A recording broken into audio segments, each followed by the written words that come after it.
ভাই সিকান্দারের সাথে যেটা হচ্ছে সেটা একদমই ঠিক হচ্ছে না। মানে এক দুদিন অন্তর অন্তরই এত এত এত লিক পিকটা যদি আসে তাহলে সিনেমাটার উপর অবশ্যই প্রভাব পড়বে। তোমরা এখন বলতে পারো যে লিক পিকটা আসছে তো কি হয়েছে, আমরা তো বেশ এনজয় করতে পারবো না, একদমই না।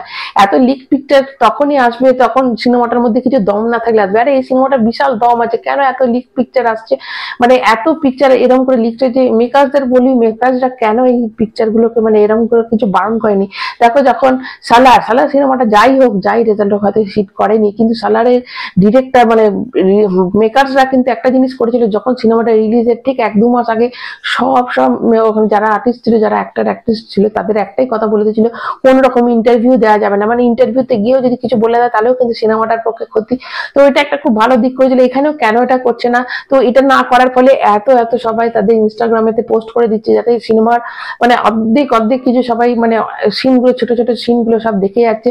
দেখো প্রথমেই ক্যাভেঞ্জার যে এখানকার অ্যাকশন ডিরেক্টর, সে দুদিন আগে একটা তার ইনস্টা স্টোরিতে পোস্ট করেছিল যে রাত্রি 2টো বাজছে এখনো অ্যাকশনের শুট হচ্ছে। তো দেখো ওটা 1-2 মিনিটের হলেও কিন্তু লোকে তো দেখতে পাচ্ছে, 1-2 মিনিটের হলেও লোকে দেখতে পাচ্ছে। তারপর দেখো সালমান জোশী হয়তো নিজের আইডি থেকে সে দেয়নি, তুই একটা অন্য আইডি থেকে তার কোনো ফ্যান হয়তো সেটা দিয়েছে যে আমি আজকে জয়েন করেছি, তো এরকম যে একটা ওই সেটের একটা ছবি দিয়েছে। তারপরে তো সঞ্জয় কাপুর যখন সঞ্জয় কাপুর সেও দিয়েছে যে আমি আজকে জয়েন করলাম।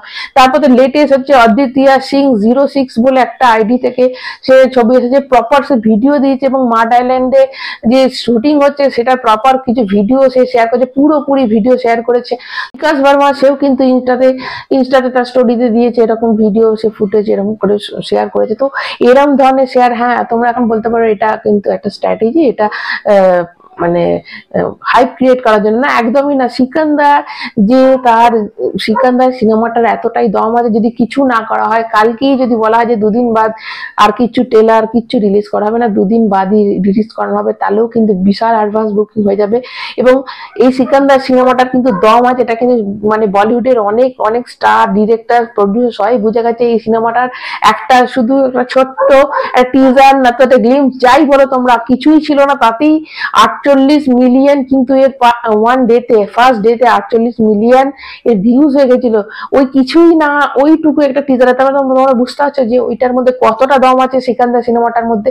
এবং সালমান খানের একমাত্র ক্ষমতা আছে যে 72 করোড় যেটা পুষ্পার ডে 1 কালেকশন এটাকে বিট করে দেওয়া। কিন্তু যদি এইভাবে লিক হতে থাকে, হ্যাঁ তোমরা হয়তো অনেকের হয়তো এটা কিছু এসে যাবে না, কিন্তু সিনেমা হলে যখন কোনো সিনেমা দেখবে, দেখো জওয়ানের ক্ষেত্রে একটা সে বেল্ট খোলার ওটা কিন্তু লিক হয়ে গেছিল, তো যারা কিন্তু ওখানে দেখেনি তারা কিন্তু বেশি এনজয় করেছে, আর যারা দেখেছে তারা জানে এবার কি করবে। তো এবার সালমান খানেরও কিন্তু আরেকটা লিক হয়েছে, 2 দিন আগে সালমান খানের একটা কালো হলুদ ট্যাক্সিতে একটা ছবি এসেছিল, আর আজকে তো একটা ভিডিও এসে গেছে এবং ভিডিওটাতে সালমান খান মনে একটা অ্যাকশন করছে, ব্ল্যাক শার্ট এবং নীল ব্লু জিন্স পরে কিন্তু একটা অ্যাকশন করছে, সেটার ভিডিও এসে গেছে। তো এইভাবে যদি লিক হতে থাকে, এটা কোনো হাইপ বাড়ানো নয়। দেখো যে সিনেমার দম থাকে না সেই সিনেমার হাইপ বাড়ালে ঠিক আছে, কিন্তু এই সিনেমার যে দম আছে সেটা ইন্ডাস্ট্রি সবাই জানে, সবাই জানে। এবার এরকম ভাবে যদি এখানকার আর্টিস্টরা যদি এইভাবে যদি সব ছবি পোস্ট করতে থাকে, তাহলে তো এই সিনেমাটার ভেতরে সব খবর কে মানে অভিনয় করছে সব সব খবর চলে আসছে সামনে। তো এইটা আমার একদমই মনে হচ্ছে মেকারসদের এখনো টাইম আছে, মেকারসরা যেন এইটা দিকটা যেন দেখে এবং এই দিকটা যেন বন্ধ করে, যে এত এত যে লিক পিকচার হচ্ছে সেটা যেন না হয়। সিনেমাটা যথেষ্ট ভালো সিনেমা হতে চলে। দেখো ট্রেলার যদি ভালো এসে যায় তাহলে অবশ্যই এটা কিন্তু পুষ্পাকে এক ফার্স্ট ডেতে কিন্তু 72 করোড়টা বিট করে দেবে, কারণ অনেক অনেক মানুষ আছে যারা স্কাই ফোর্স বড়, এরপরে ব্যাডাস রবি কুমার আছে, পরপর যে কটা সিনেমা আছে তারা কেউ দেখবে না, সবাই সিকান্দারের জন্য পয়সা বানাচ্ছে। তাহলে ভাই কেন করছে এটা, কেন মানে এই মেকারসদের অবশ্যই দিকটা দেখা উচিত, আমি তো এটাই বলবো। এবং তোমাদের এই নিয়ে কি বক্তব্য অবশ্যই কিন্তু কমেন্ট করে জানাবে। এছাড়াও তোমাদের জানিয়ে দিই একটা আপডেট আসছে যে রাহুল রয় যে আশিকি খ্যাত যে হিরো, সে কিন্তু সিকান্দারে জয়েন করছে, তারও অভিনয় আছে, সে কিন্তু জয়েন করেছে সিনেমাতে, মানে শুটিং এ জয়েন করেছে। তো তোমরা কতটা খুশি হয়েছে খবরটা শুনে অবশ্যই কমেন্ট করে জানাবে। আর তোমরা কি চাও, যে এরকম লিক হওয়া ভালো না লিক হওয়া না মানে লিক হওয়াটা ঠিক হচ্ছে না, অবশ্যই কিন্তু কমেন্ট করে জানাবে। যারা নতুন তারা চ্যানেলটা সাবস্ক্রাইব করে একটা লাইক কিন্তু অবশ্যই দেবে। এখন টাটা।